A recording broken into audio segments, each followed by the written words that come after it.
Welcome, everybody, back to Pesterquest. My name is Bronus. Last time we had Jade Hardley. This time, we got a treat for you. Also, I think this time, we're gonna have a lot of fun, because I believe they dropped 2. So that means you're gonna get a double dosage of fucking friends here. Volume 5, Route 1. Oh, it's a different route. Oh. Okay. Interesting. Alright, well anyway, let's get on to it with Volume 5, Route 1, People Like Us. So wait, they said there's gonna be okay, hold on, actually, it just hit me. They said there's gonna be 20 volumes. So does that mean, like, this isn't a part of that? Like, this is Volume 5, which means, are there only gonna be 6 volumes for the beta trolls? At which point that puts us up to 10. I guess they're the, yeah, they're the beta trolls. Does that mean we're gonna get the beta kids and then the alpha trolls? I don't know. I don't know what that means. I hope so. That'd be cool. Anyway, now let's get into it. I'll love it. Oh, man. Okay. My throat is gonna be so scratchy after this. Confident that your new friends are safely sleeping off a rowdy night full of snacks, video games, and taxidermy, you turn your thoughts to dreams, Jade's dreams, that fascinating, shining place that feels familiar the way a dream does. Prospect feels like the place you should be right now. You've got a brand new zap sense, and it hasn't failed you so far. Yet. It's allowed you to befriend several emotionally volatile teens in precarious home situations. These powers won't let you down. We'll go back to Alternia, baby! Maybe, baby. So you zap to the dream world, like you do. Turns out you can fly here. Rad! You drift around for a little bit, admiring the glittering towers, waving lazily to all the various dream NPCs, until you come upon a dome with an open window. Inside, a troll boy with nubby horns and a silly outfit lies curled up in his dream bed, sleeping soundly. Oh, he looks so peaceful. You imagine this is a very peaceful troll boy. How do I know that they're called trolls? Perhaps it should strike you as strange that you immediately know what this alien's race is. But nah, you don't have time for that. There we go. There it is. Thank you. Thank you. Abruptly, the boy vanishes. Oh, shit. You follow him without hesitation. Zap! Luckily, your powers seem oriented to specific people rather than places. You figure it's because this is a character-driven narrative. Fair point? Fair point. You find yourself in a dim respite block. There's a bookshelf and a desk and clothes hung up on pegs on the wall, but instead of a bed, there's a small tub of green goo. Also, I literally just now got what Trollian is, because my work uses, the chat app that it's based off of. I literally just now got this, 10 years fucking later. What the fuck? A gravelly voice, tinged with mania, crashes over. Oh, he is gravelly. See, my headcanon was always like Michael Jones from Achievement Hunter, or Ambitious Bard, who did a lot of voice acting stuff for Homestuck back in the day. So like that's kind of like my idea, my headcanon voice for him. But now that he's got a gravelly voice, hey! A gravelly voice, tinged with mania, crashes over you in a furious wave. You reel back from the onslaught. Every evening I wake up to another glorious night of the universe applying its globes directly to my face in the most hilarious and juvenile way possible. I'm used to this, okay? I'm not saying this is anything new. But this is just the next fucking level. Your eyes finally adjust enough to see the same I love the art style. To see the same troll boy from the dream world. He appears to have fallen asleep at his husk top. Some crumbs are stuck to his face where it had been pressed to the desk. He's got a zodiac symbol on his shirt. Whichever one is a 69. Nice. And man, he is angry. Like, way angrier than a normal person. I stay in this crumbling excuse of a hive, rig this place with early warning systems, and what's my reward? A deformed blue blood teleporting into my respite block like a fucking... Okay, you zap out of there because, damn, you don't know what kind of early warning system he has, but whatever predators it's meant to keep away, all he'd have to do is shout at them. Also, a long time ago, someone like, Karkat, I keep my blood color a secret Vantas, with the red fucking tarps all over his hive. You appear on a nearby hill about 100 yards away from the hive. From the outside, it's large and leaning with square windows and an unnecessary number of balconies. Although, who are you to say what's necessary? Maybe this dude really likes balconies. He could probably use the fresh air. A couple of similarly large and lopsided hives scatter the skyline. Hives. You aren't sure how you know what they're called that, but it feels right. Maybe because of the organic insectile architecture, like they were grown instead of built. You clearly aren't on Earth anymore. The sky is black and the bushes are purple, and there are 2 moons. Neither of them is your gold moon, though. You think maybe you should be freaked out by this strange alien land, but nah. You're a seasoned friend-venturer by now. That's a good one. That's a good one. Friend-venturer by now. Besides, you like it here. It's comfortable. This is a pretty good hill. I like this hill. It's a nice hill. Look at that boulder. That's a nice boulder. You sit for a while, thinking about this hill and this universe and your place in it, until the sun starts to crest over the distant horizon. Hey, idiot! The troll boy is leaning out of his front door. You're sitting on the ground waiting for sunrise, so you're either a Jadeblood or a moron. And I'm the only Jadeblood who lives outside the caverns, and she's a lot better looking than you. Oh, that's cute. So what the hell? Who are you? You're not a troll. There's a substantial gap of grassy hill between the 2 of you, but you can hear him just fine. He has a talent for projection. You stand up and brush the dirt off your ass. He seems a bit less angry now. Take your sweet time. Let's just take our sweet time. Let's get roasted to death, huh? You walk leisurely down the hill. The heat from the rising sun washes over your back and you speed up. The sun is bad news, you just know it. You start down the hill, light bleeds further across the horizon and your pace gets a little less leisurely.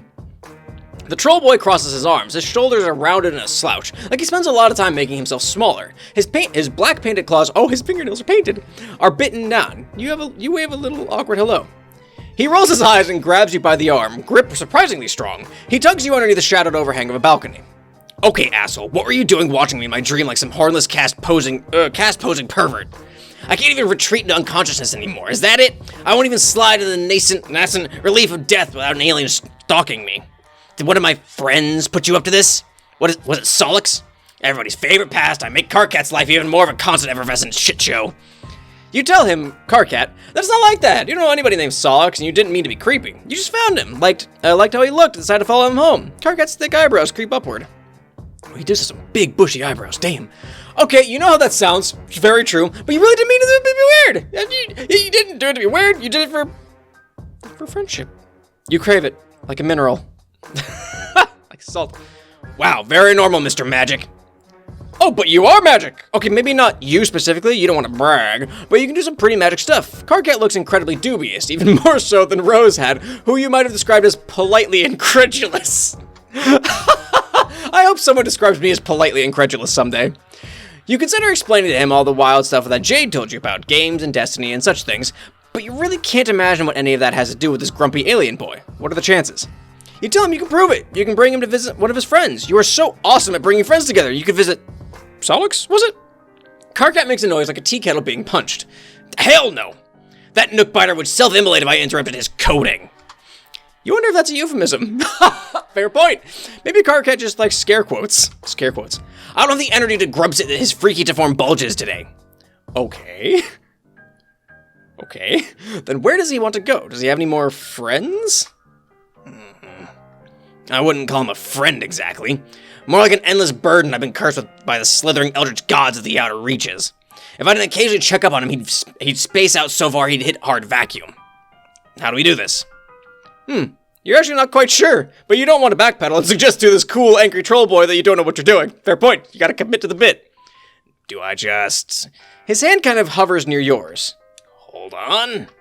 You can hold hands, sure. Let's hold hands. But you don't want to be too forward. Okay, maybe not hold hands. You can also just hold him under the armpits.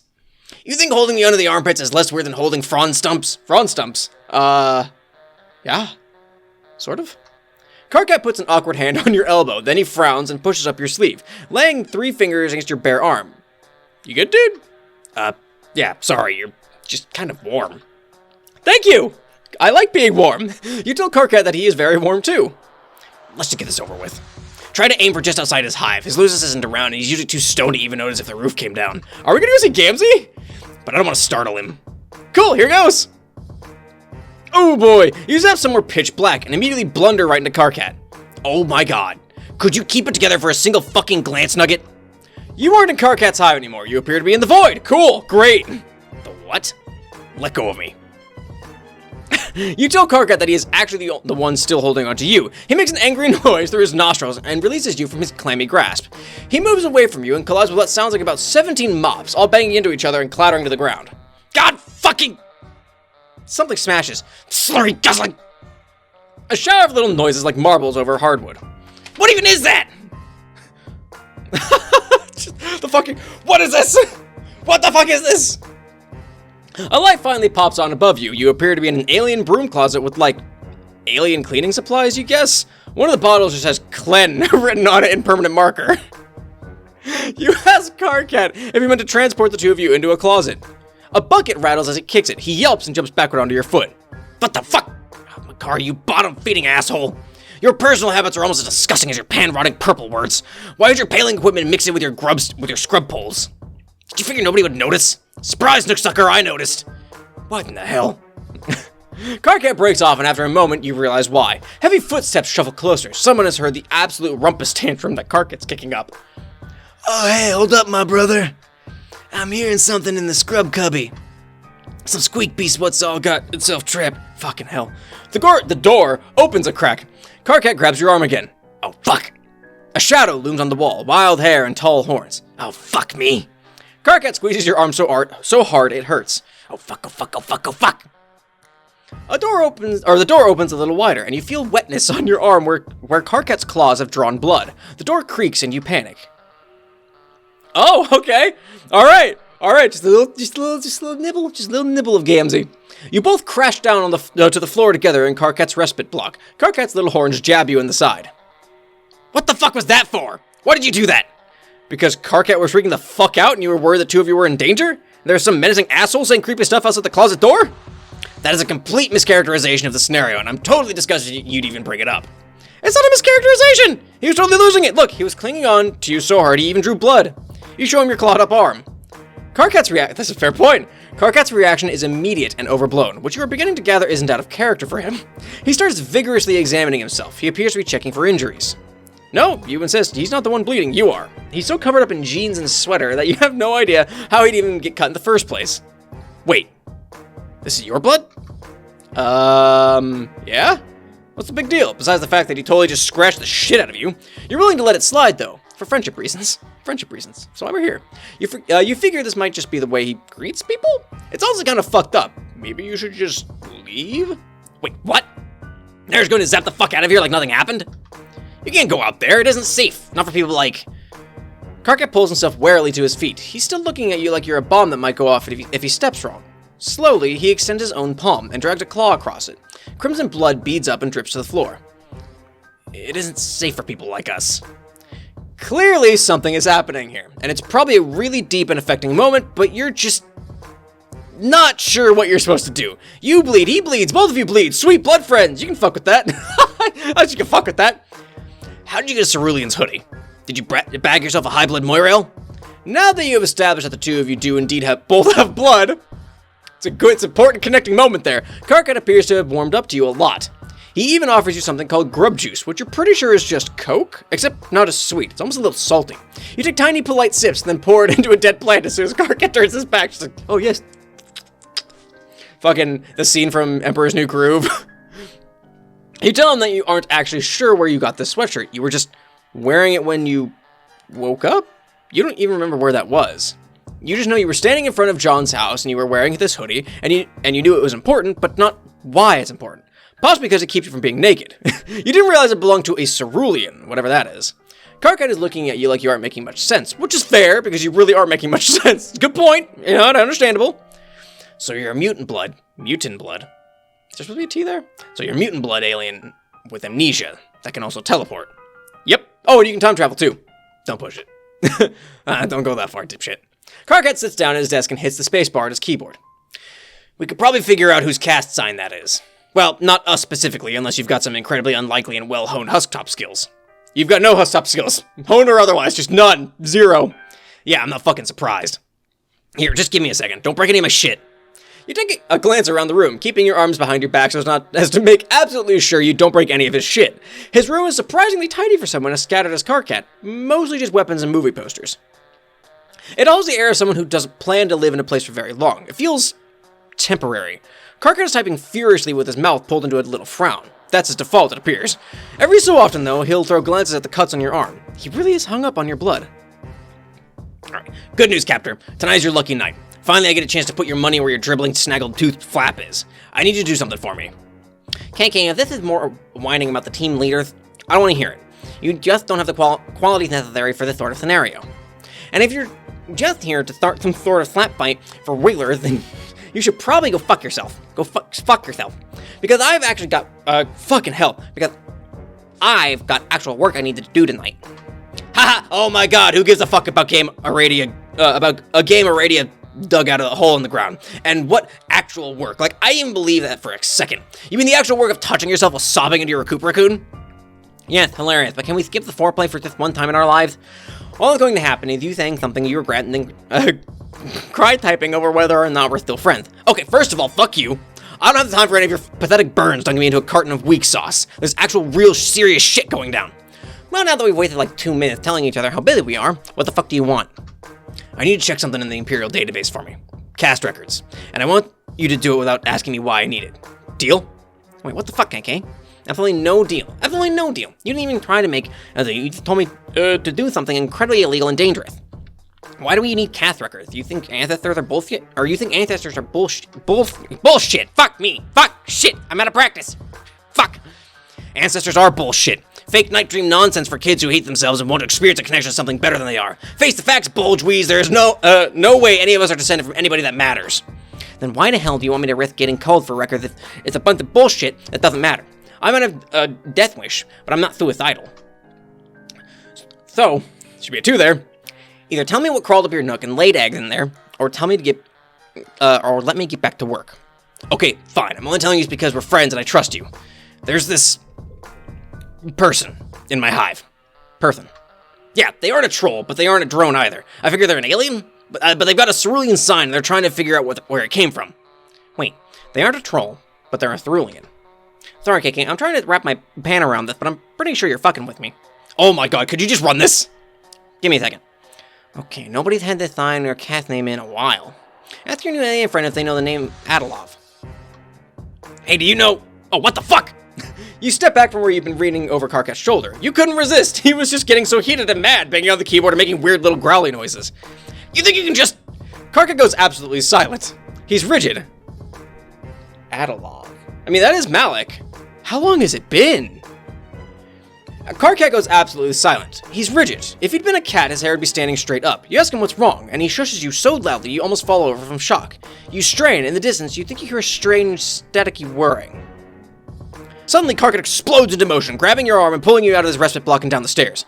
In the living room, he tugs a thick black blanket from off the back of the couch and pulls up the rug in the center of the room. Beneath it is a trap door. What the hell is... Be quiet! His movements are quick and panicky, but also methodical. His jaw is set and his eyes are hard as he unbolts the trapdoor, gives it a hard yank to loosen it up, and props it open. Beneath it is a rectangular pit in the foundations of the house, the size and shape of a shallow grave. This isn't the first time he's done this. You doubt it's even the 10th. So far, Karkat has struck you as a little bit ridiculous, but now there's something fierce burning in him, something angry and distilled. The sound comes again, closer this time, and you see a hulking shadow out the window, huge and menacing and armored.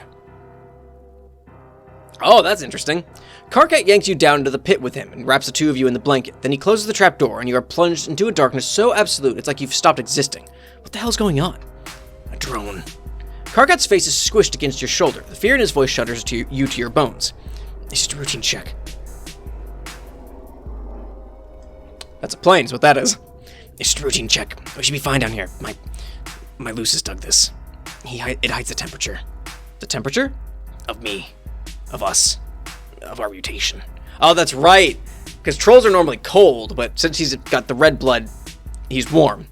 You don't understand, but that doesn't stop you from being afraid. Impossibly heavy footsteps land on the floor above you. Karkat trembles. God, you have to do something. Oh boy. Fleeing sounds like a bad idea. Let's do that since I already fucked up the quick bad ending. But is it the bad one? It's the bad one.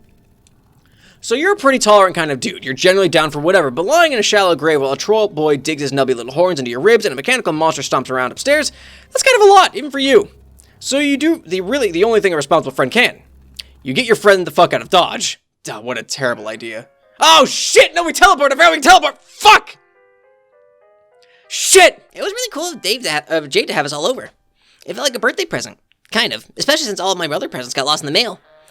Actually, the only one that didn't get lost was a little Monsters poster my dad got me. He gave it to me a week early, almost like he knew that something weird was going to happen to the rest of my gifts. Sure, yeah, I'm happy for you, dude. Cool that your dad got your unbelievably crappy shit to you before it got thrown into the literal garbage where frankly it belongs. But why are we wasting any part of our valuable word count babbling about your fucking little monster poster? Who actually cares? I don't know. I just figured some people might want to know about it. Whack. Oh, hey. Dave and John are propped up on the futon, gaming the way only bros can game, i.e. with several bags of chips and a mostly empty 2-liter bottle of Mountain Dew on the couch between them. Yeah, dog, saving room from Jesus and snacks. Oh, hey, Mr. Mailman. You wave hello, and try to catch your breath. You're a little unbalanced from the brutal shift between being buried alive to a chill Texas day with just a couple of guys being dudes, sitting 5 feet apart because they're not gay. Wait, how did they even get back from Jade's? Oh, right, yeah, it turns out her dog can teleport. Wow, right, who knew? I don't think Beck can time travel, though. So don't worry, you aren't going to be out of a job for anything. And I'm probably going to ask you to zap me back to my place before my dad realizes I've been gone this long. I don't think he'd call the cops on you, but I just want to be on the safe side. By the way, who the fuck is that? And is he like, okay? Oh yeah, Karkat! Oh shit, sorry bud! He's currently curled up on the ground with the blanket still wrapped around him. He's breathing very heavily and sort of clutching at the carpet. You lean down to make sure he's cool while telling Dave and John that he's an alien from another planet. You figured you'd bring him here since shit got a little too hot back on alien land. Oh. Dope, I guess. Hey dude. Wait, he's an alien? Like, a real alien? Yeah, John, Jesus Christ, look, he's got little horns. Yeah, I can see that, but come on, aliens? Oh, so this is where you draw the line? Our friend living alone on an island with nothing but her magical dog and taxidermy grandpa who she stuffed herself isn't where you draw it. A teleporting fake mailman in a hoodie who just wants to be bros isn't where you draw it. I guess you have a point. All that stuff just feels so normal now. So I guess in theory you could bring us to visit this alien planet. Maybe. Not that that's anything I'd actually want to do. The place is probably stank as fuck. You never catch me in space. Space ain't the place. Oh damn, write that down. You love a good Strider freestyle any day of the week, but this isn't Dave's route. So you return your focus back to. Oh holy fuck, where'd he go? Oh yeah, little dude just scurried out the door. Probably should have mentioned that. God damn it! You just brought Karkat to Earth, and you've already lost him. Some friend you are.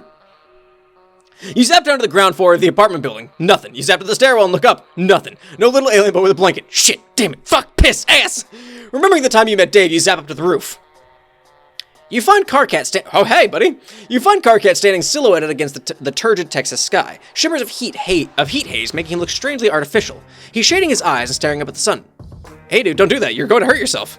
Oh, wow. Thank you so much for the advice. I'm way too stupid to know not to look directly into a burning ball of fire. The pain is intense and searing, but I'm just a dumb fucking animal. By the way, this sun is pathetic. Fair point. Well, this is another planet and another sun. Yes, thank you! He drops his hand and turns back to you. There are still cobwebs in his hair from the crawl space. Is this where you're from? You think so? Maybe? You don't remember very much about yourself, but you seem to know much more about Earth than you do about Alternia. You don't remember very much about that place at all. Oh, except that it's called Alternia, apparently. There we go. Oh, I love it. Oh, I love the crosses, the crisscross there. This all feels... I don't know. Wrong? Or just really fucking weird. You zapped in and dragged me out of my hive to an alien planet where the sun isn't hot enough to burn. Well, this is definitely hot enough to burn, it just takes a little longer. Fair? Shut up, I wasn't finished. Before you showed up, Solix was telling me about this game that one of his friends found. We were all supposed to play it together and... I don't know. Some stuff would have happened. I don't know why, it feels like that matters. I just feel... It's hard to describe. Flattened out? Yeah, I feel you. You and Karkat both jump. Dave is ninja'd up the... He's a ninja'd. Ninja'd up the stairs and leaned casually against the brick wall. Shit, how long has he been standing there? And where's John? Oh, he just disappeared. Wait, what? Yeah, it's weird. The swirling void wormhole just opened up in the TV and sucked him right in. What? Well, I'm fucking with you. John's in the bathroom. But I had you for you a second, didn't I? Absolutely sounds like something that could happen these past couple days. Oh yeah, hilarious. Real fucking funny, Dave. He sure got you. Also, you're pretty sure the scene moved up here so you could talk to Karkat without Dave coming in and making all of this about him again? Dave adjusts his shades. Man, that is an extremely weird thing to say. But yeah, horny dude. I mean, guy with horns. Are you talking to me? Well, we were all supposed to play a game too. Together as a group or some shit. Right! Jade told you about a game that was supposed to change everything. It's that sort of shit that makes me get this feeling, you know, more about what's going on than you're telling us. You don't! You swear you don't! I really don't! You have no idea why any of this is happening, or maybe not happening? There's some stuff you seem to know, but not until you absolutely have to. You're just sure that it's very important that you brought Karkat here. Really? I don't feel that way at all. Why? How the fuck do I have anything to do with these hornless freaks? Stand right here, bro, my god. But yeah, that's a pretty good point now that I think about it. He says it's important for you to bring him here, like here specifically, to my apartment. Yeah. Why? You aren't sure? You just have this intense feeling it's imperative the two of them are friends. Alright. Weird, but alright. Great, did you ever play Tony Hawk? Any Tony Hawk? That's it? That's the good ending? That's the good ending? We just gonna play Tony Hawk with Karkat, huh? Okay. Okay. Weird, but alright. Okay. Alright, zap right over. Now zap right over there and see what happens. No point in wasting daylight, or moonlight, whatever. So you just zap on over there. Holy fuck! A flash of gray and the gleam of metal. Bright, shocking pain opens up in the middle of you. The boy stares, eyes round, yellow and shocked. Your laugh comes out wet. Why are you laughing? You don't know what else to do. You press a hand to the wound in your stomach, trying to hold the blood in with sheer willpower. You tell him you were just trying to save a little time. What? The boy stares down at the weapon in his hand, a viciously hooked blade that he pulled seemingly out of nowhere. A scythe? No, a sickle. Is this kid a communist? Did communists actually use sickles, or were they just sickle themed? There's so many communist facts that you don't know. Where's Foster when you need him? The boy continues to stare at his sickle. Then he stares at your fingers. He looks back and forth. His sickle, your fingers. His sickle, your fingers. Or more accurately, the blood on his sickle and your fingers. He's gaping at the crimson splash like he's never seen blood before. His mouth moves, but no sound comes out. He hunches over himself like he is the one who's been gutted. Okay, is this the quick ending? You aren't sure what he does after that, because suddenly you're on your back and all you can see is the sky. Did he kill me? Wow, that was real quick. Okay. His face, just a panic face. Alright, I fucked it up today. And that I got the good ending first, which I want to do, because it just happens that way. Oh, man. Alright, now we need to wait it out, which we're probably going to end up dead. We'll be fine. Karkat mutters it to himself again and again. We'll be fine, we'll be fine. This always works, there's no reason to... A rusty grating screech, the trapdoor is wrenched off its hinges. Light pours in. Two giant metal hands reach into the hole and pluck the both of you out. Karkat wriggles and bites like a cat trying to get free. You don't have the chance. The drone tosses you bodily out of the way. Your head hits the wall and everything goes a little strange and streaky after that. Oh shit! When you come back to yourself, you're outside in the blazing morning heat, with Karkat crouched over you. Did the two of you escape? Yeah. His voice is hollow. There's crimson blood smeared on his sweater and up to his chin, and you realize it must have come from the reopened cuts on your arm. Karkat must have carried you out of the hive. The hive. Behind you, Karkat's house is in flames. The heat of the fire combines with the heat of the sun until it feels like two of you are standing on the edge of hell. Oh my god, did the drone do that? No. My Lucis did. I told you, I have early warning systems. He gave me a chance to get out before triggering it. Is he okay? Crab Dad, no! Karkat gives you a look of utter disgust. He gestures towards the burning hive. I very much fucking doubt it. Okay, but the drone is dead, right? So he's safe. Karkat releases a creaky, wheezing sound that it takes you a second to realize is a laugh. God, you really are an alien. Where are you even from? It sounds so relaxing. That isn't the only drone, you freak of nature. It's seen my sign, it's heard my voice. I'm on record as on site. There's absolutely nowhere for me to go. Shit. Okay, well, what about his friends? You really don't think Karkat is in any sort of state to make decisions, so you make an executive one for the both of you. Also, it's hot as shit out here, and your delicate skin is already starting to burn. What had that friend's name been? Solix? You take Karkat's hand because the two of you are beyond holding each other under the armpits at this point. You appear in a residential street in a city. And for a second, you think you must have traveled in time as well, since it's night again suddenly. But then you look up and see the strange purple-blue glimmer in the sky. It's still day, but there's some sort of atmospheric shield between the killer sun and the city. You wonder why there isn't one over where Karkat lives. Maybe it's too far out in the sticks. Karkat yanks his hand out of yours. He is still holding the blanket he'd wrapped around the two of you, wrapped the two of you in, staring around in nervous little ticks. He looks even more scared than he had back in his bedroom. Clearly, he doesn't get out much. Fuck. A low chime rings out through the empty street. Karkat pulls his palm husk out of his pocket and looks at it like he can't remember what it is. Like everything normal has been wiped away and all that remains is the frozen horror in his eyes. KK, what the fuck? I just saw your name come up on the feed. What did you do, you fucking idiot? You're going to be a thresh-executioner. Oh boy, you're going to be a thresh-executioner. You can't just start showing up on call lists. I didn't do anything, so excited. There's some stuff about me you don't know. KK, what the hell? Okay, well, first of all, I'm right outside your hive sim. What are you talking about? Is that the mutant stuff? Who gives a shit about that? Cheesy knows, too. She says she can taste your blood color through the screen, which is all kinds of freaky. How does that even work? The screens are scratch and sniff. How the fuck? It doesn't matter. Wow, I actually do not give a crap about any Teresa's cackling bullshit right now. Everything is fucked forever. As if in agreement, a familiar cackling whir starts up somewhere close by. You and Karkat look at each other in almost comedic distress. I have to go. Just come up here, okay? We'll figure this shit out. No, absolutely fucking not. Oh my god, you utter imbecile. You think your little pan sparks could do anything against a culling drone? I don't know. I know you have a death wish, but I'm not going to assist you in a hysterical shit-fit suicide. You know anything about me or my death wish, King? Come upstairs. No. Don't make me tell you how much I hate you. Karkat throws his palm husk at the pavement, shattering the screen. The screen. Tears drip off his jaw in blurry streaks of red. Get me out of here. And don't you dare ask me what's going on. What's wrong? You don't. You get him out of there. To all over. Locale to locale. You take a grand tour of Alternia, a place you shouldn't know the name of, but you do. This is interesting, and everywhere you go, you hear that telltale grating whir. Karkat was right. Wherever he goes, the drones follow. After a certain point, it just becomes routine. You teleport to a random location, and the two of you just sort of loaf around until you hear the sound in the distance. By the time the sun starts to set, you are both exhausted and must have zapped all over the planet. You find yourself back on the grassy fields, most likely somewhere near Karkat's demolished hive. Smoke hangs fetid in the evening air. Karkat's eyes are dull, his hair a tangled mass of curls so thick they look like twisted wire. I figured out why the fucking thing didn't work. What thing? He shakes the blanket, which he's been holding onto all day, the last remnant of what is most likely by now just a smoking wreck.